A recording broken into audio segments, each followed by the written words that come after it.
तुम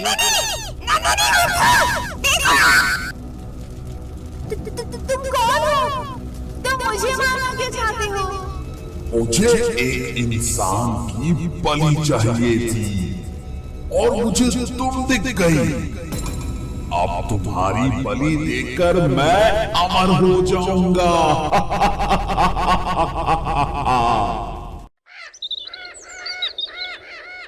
भीमपुर राज्य में राजा प्रताप नाम के एक प्रसिद्ध और न्यायप्रिय राजा का शासन था।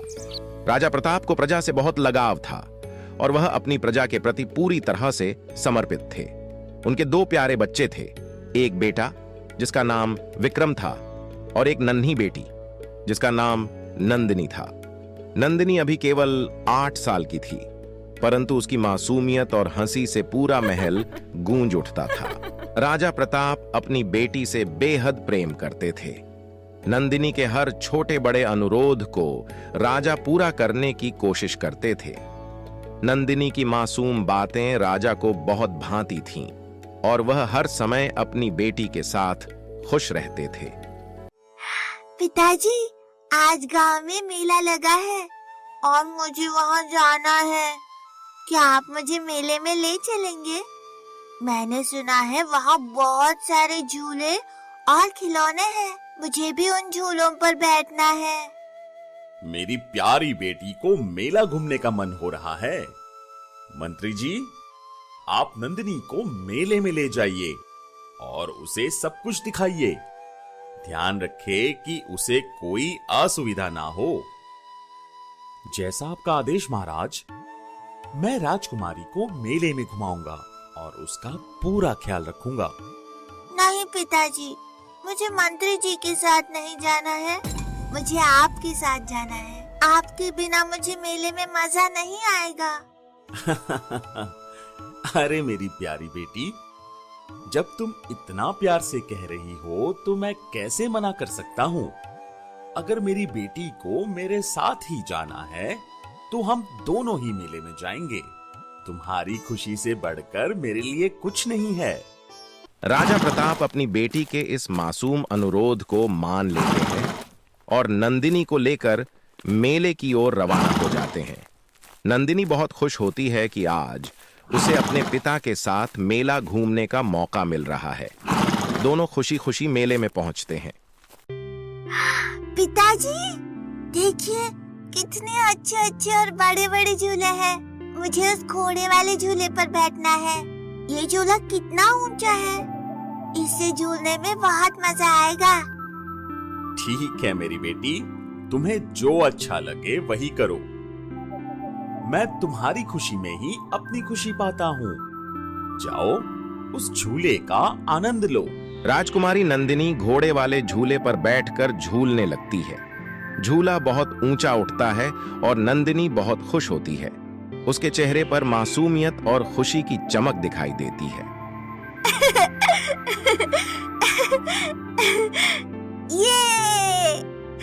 ये कितना मजा आ रहा है। पिताजी देखिए, मैं कितनी ऊंचाई तक झूल रही हूँ। ये झूला तो बहुत मजेदार है। मंत्री जी, देखिए मेरी बेटी कितनी खुश है। उसकी खुशी देखकर ही मुझे सुकून मिलता है। वो हंसती है तो जैसे सारा संसार ही खुश हो जाता है। जी महाराज, राजकुमारी आपसे इतना प्रेम करती है और आप भी उन्हें इतना प्यार देते हैं। इसी कारण उनकी खुशी आपसे जुड़ी हुई है। जब पिता और बेटी का इतना गहरा प्रेम हो तो वो कैसे खुश ना होंगी। लेकिन अचानक मौसम ने अपना रूप बदल लिया। आसमान में बादल छा गए और देखते ही देखते एक तेज तूफान उठ खड़ा हुआ। मेले में भगदड़ मच गई। हर कोई सुरक्षित जगह की तलाश में भागने लगा। उसी अफरा तफरी में राजकुमारी नंदिनी अपने पिता से बिछड़ गई। तूफान से बचने के लिए लोग इधर उधर भाग रहे थे और इसी दौरान नंदिनी अपने पिता से दूर हो गई। उसे कुछ समझ नहीं आया कि वह क्या करे। नंदिनी अपने पिता को ढूंढते हुए इधर उधर भागती है, लेकिन उसे अपने पिता कहीं नजर नहीं आते। उसकी आंखों में आंसू भर आते हैं और वह बार बार अपने पिता को पुकारती है। मंत्री जी, मेरी बेटी कहाँ चली गई? मैंने पूरे मेले में उसे ढूंढा, लेकिन वो कहीं नहीं मिल रही है। तूफान के बीच वो कहाँ चली गई होगी? महाराज, मैंने भी हर जगह देखा, परंतु वो कहीं नहीं दिख रही है। शायद तूफान के कारण वो हमसे दूर हो गई हो। हमें जल्दी से उसे ढूंढना होगा। राजा और मंत्री दोनों राजकुमारी को ढूंढने में लगे रहते हैं, लेकिन काफी समय बीत जाने के बाद भी उन्हें नंदिनी का कोई पता नहीं चलता। राजा की चिंता बढ़ने लगती है। इसी बीच राजकुमारी नंदिनी अपने पिता को ढूंढते ढूंढते एक दूसरे राज्य में पहुंच जाती है।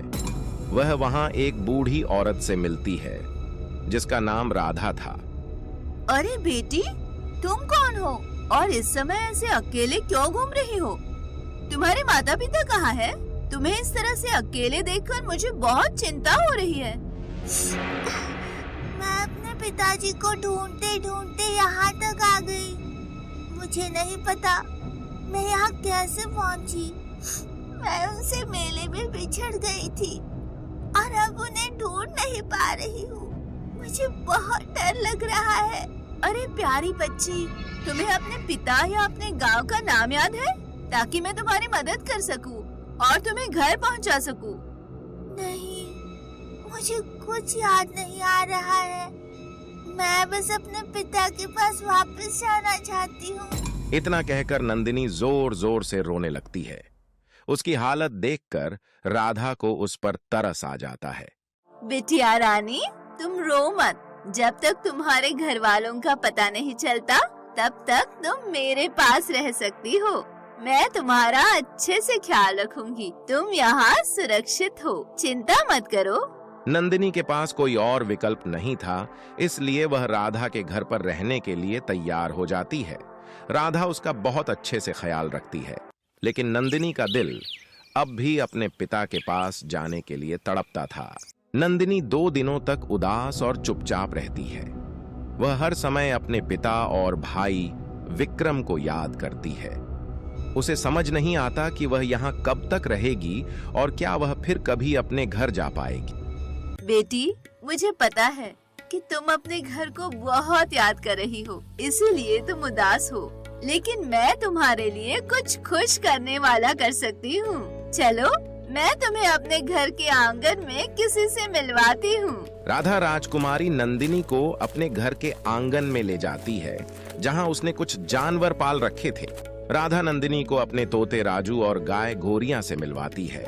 नंदिनी इन जानवरों को देखकर थोड़ा मुस्कुराती है। इनसे मिलो, यह राजू है और यह मेरी प्यारी गाय गौरिया है। ये मेरे परिवार का हिस्सा है। मेरा नाम राजू है। मैं मीठे फल खाता हूँ और सबके मन को भाता हूँ। मैं अच्छा गाता भी हूँ।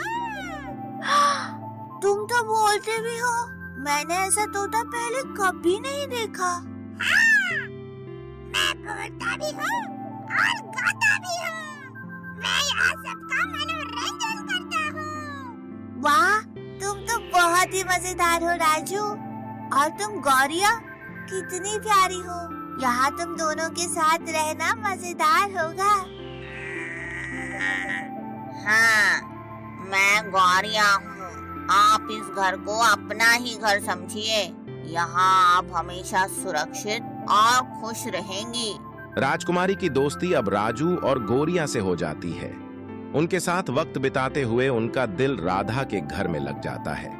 वह अब इस नए माहौल में ढल गई थी और पहले की तरह उदास नहीं रहती। राजकुमारी अब राधा को राधा मां कहने लगती है और उनके साथ उनके रोजमर्रा के कामों में भी हाथ बंटाने लगती है।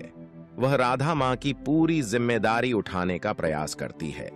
राजकुमारी का स्वभाव अब और भी दयालु और जिम्मेदार हो गया था। राधा माँ, मैं भी आपके साथ दूध बेचने चलूंगी। मुझे भी आपके साथ बाहर जाने का मन हो रहा है। नहीं बेटी, तुम घर पे आराम से रहो। तुमसे काम नहीं करवाऊंगी। तुम्हें मेहनत करने की जरूरत नहीं है, तुम राजकुमारी हो। राधा माँ, मैं दिन भर घर में रहकर ऊब जाती हूँ। मुझे अच्छा लगेगा आपके साथ चलकर कुछ नया सीखना और समय बिताना।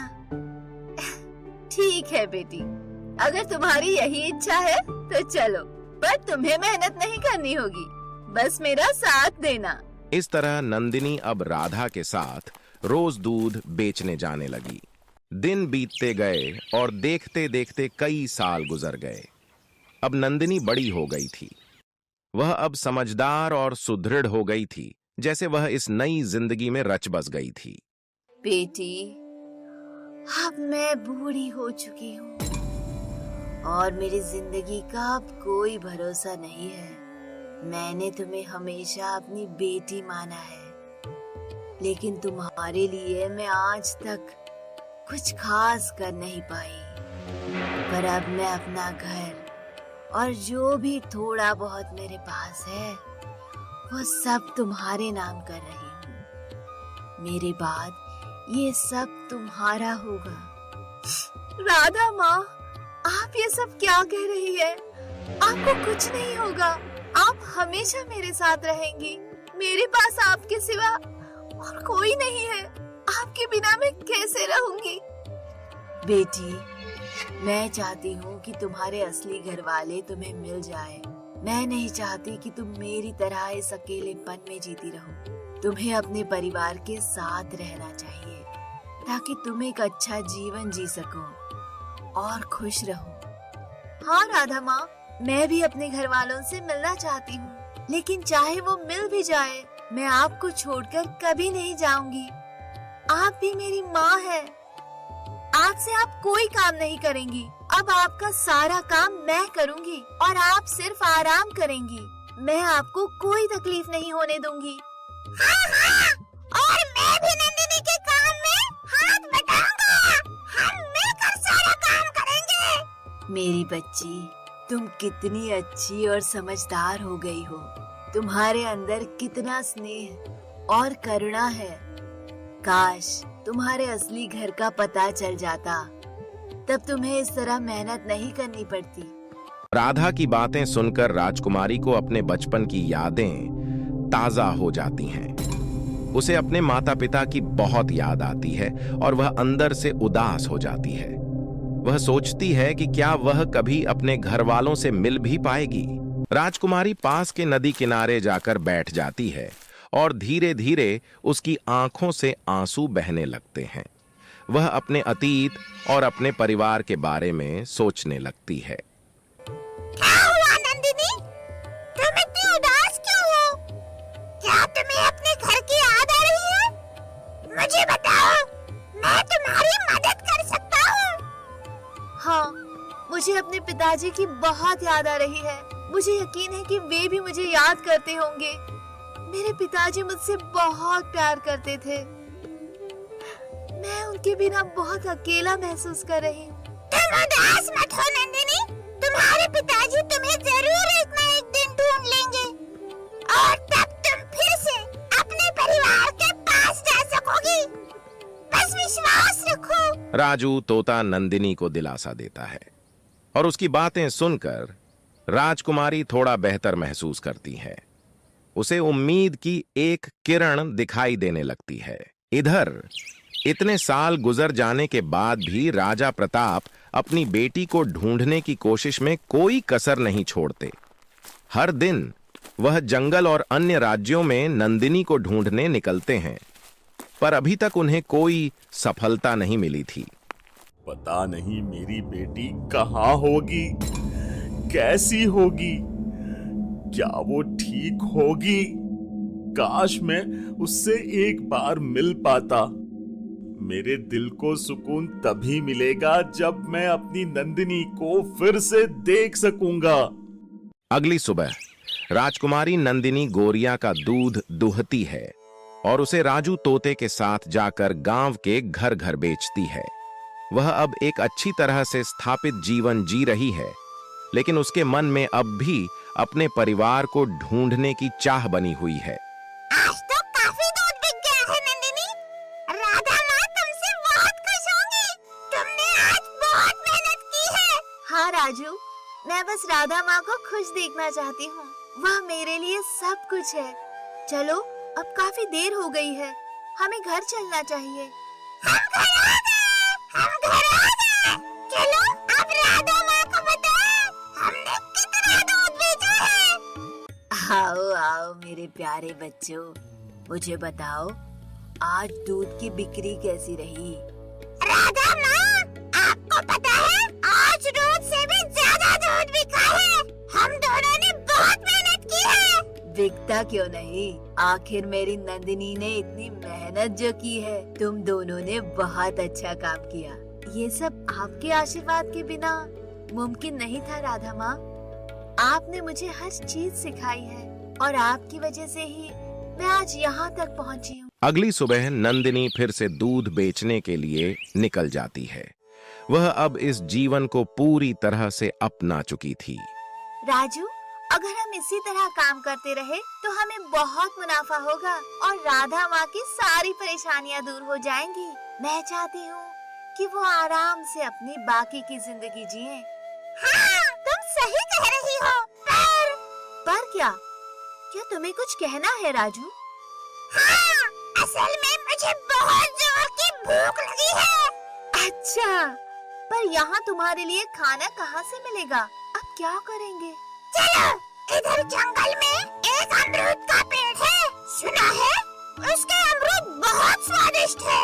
मुझे वही अमरूद खाने हैं। चलो, जल्दी से मुझे वहाँ ले चलो। जो हुकुम श्रीमान। चलिए, आज आपको अमरूद खिलाते हैं।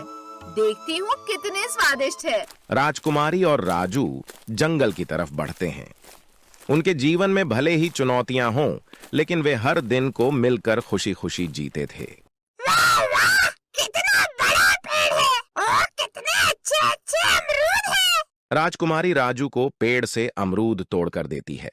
अमरूद का पेड़ घने पत्तों से ढका हुआ था और उसकी शाखाएं इतनी फैल चुकी थीं कि दूर से ही इसके बड़े बड़े अमरूद दिखाई देने लगे थे। राजकुमारी को यह देखकर बहुत खुशी होती है कि पेड़ पर लगे अमरूद ताजगी से भरे हुए हैं। राजू, तोता पेड़ के इर्द गिर्द खुशी से उड़ने लगता है। ये लो अमरूद और जल्दी खाओ, हमें घर भी जाना है। राधा माँ हमारी राह देखती होंगी। तोता अमरूद खा रहा होता है और राजकुमारी पेड़ के नीचे बैठकर थोड़ी देर आराम करने लगती हैं। दिन भर की मेहनत और धूप के बाद उन्हें अब छांव में आराम मिल रहा था। उनकी आंखें थोड़ी थोड़ी बंद होने लगती हैं। तभी वहां अचानक से एक राक्षस प्रकट हो जाता है। उसका शरीर बड़ा और डरावना था। उसकी लाल लाल आंखें, बड़े बड़े नुकीले दांत और भयंकर रूप देखकर जंगल के सारे जानवर डर से भाग खड़े होते हैं। अरे वाह, एक इंसान! आज तो मेरा मकसद पूरा हो जाएगा। इस इंसान की बलि देकर मैं अमर हो जाऊंगा और पूरी दुनिया पर राज करूंगा, राज करूंगा। राजकुमारी को सोता देख राक्षस उस पेड़ के चारों ओर आग लगा देता है। आग की लपटें तेजी से फैलने लगती हैं और चारों तरफ का जंगल आग की चपेट में आ जाता है। राजकुमारी अब भी बेखबर सो रही थी, लेकिन धीरे धीरे लपटों की गर्मी उसके पास तक पहुंचने लगती है। नंदिनी, नंदिनी उठो, देखो। तुम कौन हो? तुम मुझे मारना क्यों चाहते हो? मुझे एक इंसान की बलि चाहिए थी और मुझे तुम दिख गई। अब तुम्हारी बलि देकर मैं अमर हो जाऊंगा। राजू तोता परेशान होकर मदद मांगने दूसरी तरफ चला जाता है। वह तेजी से उड़ता हुआ जंगल के दूसरे छोर की ओर निकल पड़ता है, जहां उसे मदद मिलने की उम्मीद थी। राक्षस की दहाड़ और आग की लपटें दोनों ही बहुत खतरनाक थीं और वह जानता था कि उसे जल्दी ही किसी को लेकर आना होगा। जंगल में उसे एक राजकुमार दिखाई देता है। राजकुमार विक्रम अपने घोड़े पर सवार होकर जंगल में शिकार करने आया था। उसकी तलवार और तीर धनुष उसके पास थे और उसकी आंखें किसी शिकार की तलाश में थीं। तभी उसे अचानक से तोता राजू आता हुआ दिखाई दिया। राजकुमार, राजकुमार, मेरे साथ चलिए। मेरी दोस्त आग में फंसी है, कृपया उसे बचा लीजिए। चलो, मुझे अपनी दोस्त के पास ले चलो। राजकुमार विक्रम तेजी से अपने घोड़े पर सवार होता है और राजू तोते के पीछे पीछे दौड़ता है। दोनों जल्दी से आग वाली जगह की ओर बढ़ते हैं। जैसे जैसे वह जगह नजदीक आती है, आग की लपटें और धुएं का गुब्बार साफ दिखने लगता है। राजकुमार के चेहरे पर चिंता साफ दिखाई दे रही थी। राजकुमार अपनी तीर से उस राक्षस को मारता है। तीर लगते ही राक्षस झलकर भस्म हो जाता है। उसकी चीखें जंगल में गूंजने लगती हैं और थोड़ी ही देर में वह पूरी तरह से गायब हो जाता है। हाँ, नहीं, ऐसा कैसे हो गया? ये तीर दिव्य है, ये मुझे भस्म कर रहा है। राजकुमारी को बचाने के लिए राजकुमार पास की नदी से पानी लाकर आसपास की आग बुझाता है और उसको सुरक्षित स्थान पर ले जाता है। उसके चेहरे पर तेजी से बहता हुआ पसीना बता रहा था कि उसने यह काम कितनी हिम्मत और चतुराई से किया। आपका बहुत बहुत शुक्रिया, आपने मेरी जान बचाई। वैसे आप हैं कौन? मैं भीमपुर राज्य का राजकुमार विक्रम हूँ। मैं जंगल में शिकार करने आया था, तभी तुम्हारा दोस्त मुझसे मदद मांगने लगा। तभी राजकुमारी को राजकुमार के हाथों पे बना शाही चिन्ह दिखाई देता है। वह चौंक जाती है और झट से उसके हाथों में बने शाही चिन्ह को देखती है। अरे आश्चर्य है, देखो ठीक ऐसा ही चिन्ह मेरे हाथ में भी है। इसका क्या मतलब है? क्या आप कहीं ये चिन्ह ये तो राज परिवार के सदस्यों के हाथ में होता है और इसका मतलब तुम मेले में गुम होकर हमसे दूर हो गई मेरी बहन नंदिनी तो नहीं? कुछ याद है तुमको? जल्दी बोलो, कहीं तुम नंदिनी तो नहीं? तुम नंदिनी हो ना? हाँ, मेरा नाम नंदिनी है। भैया, आप मुझे इस तरह मिलेंगे मुझे पता नहीं था।